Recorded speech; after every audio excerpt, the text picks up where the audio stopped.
নমস্কাৰ, অংকুৰিত অসম চাই থকাৰ বাবে ধন্যবাদ। অসমৰ গাঁওসমূহত সহজে পোৱা ঠেকেৰা এতিয়া কেৱল খাদ্যৰ অংশ হৈ নাথাকি বহু লোকৰ বাবে নতুন ক্ষুদ্ৰ ব্যৱসায়ৰ উৎস হৈ উঠিছে। কম খৰচ, সহজ সংগ্ৰহ আৰু অধিক চাহিদাৰ বাবে এই ব্যৱসায়ে গাঁও চহৰৰ বহু যুৱক যুৱতীক আকৰ্ষণ কৰিছে। কেঁচা ঠেকেৰা শুকুৱাই গুটি আঁতৰাই বা পাউডাৰ ৰূপত ৰূপান্তৰ কৰি বিক্ৰী কৰিলে মূল্য বহুগুণে বৃদ্ধি পায়। সঠিক পৰিষ্কাৰ পৰিচ্ছন্নতাই বজাৰত গ্ৰহণযোগ্যতা বঢ়াইছে, লগতে আধুনিক পেকেজিঙে আকৰ্ষণ কৰিছে গ্ৰাহকসকলক। কিয়নো সৰু সৰু 100 গ্ৰাম, 250 গ্ৰাম আৰু 500 গ্ৰাম পেকেটত ভৰাই বিক্ৰী কৰাত গ্ৰাহকৰ আগ্ৰহ বৃদ্ধি পাইছে। আনহাতে বজাৰ আৰু অনলাইন দুয়োটাতে চাহিদা বৃদ্ধি পাইছে ঠেকেৰাৰ। স্থানীয় দোকান, হোটেল আৰু ৰেষ্টুৰেণ্টৰ উপৰি ফেচবুক, হোৱাটছআপ আৰু ইনষ্টাগ্ৰামৰ জৰিয়তেও অনলাইন বিক্ৰীও গতি লাভ কৰিছে।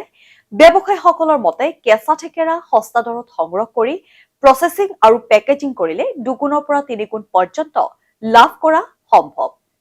বিশেষজ্ঞসকলৰ মতে যদি এই উদ্যোগত নিয়মিত যোগান, ভাল পেকেজিং আৰু ব্ৰেণ্ডিং যোগ হয়, তেন্তে ঠেকেৰা এক শক্তিশালী স্থানীয় খাদ্য উদ্যোগ হিচাপে বিকশিত হ'ব পাৰে।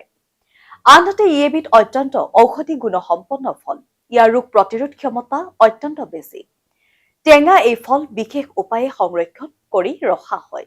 যিমানে পুৰণি হয়, কুজি ঠেকেৰাৰ ঔষধি গুণাগুণো সিমানেই বৃদ্ধি হয়। পেটৰ বিভিন্ন ৰোগত কুজি ঠেকেৰা মহৌষধ। পেট কামোৰণি, কোষ্ঠকাঠিন্য, মেদবহুলতা আৰু কলেষ্টৰেল হ্ৰাস কৰাত ই অত্যন্ত উপকাৰী। অসমৰ বিভিন্ন ঠাইৰ লোকে কুজি ঠেকেৰা ঘৰত সংৰক্ষণ কৰি ৰখাৰ পৰম্পৰা আছে। গাঁৱৰ সাধাৰণ টেঙা ফল ঠেকেৰা এতিয়া কেৱল খাদ্য নহয়, ই হৈ পৰিছে স্বনিযুক্তিৰ এক নতুন পথ।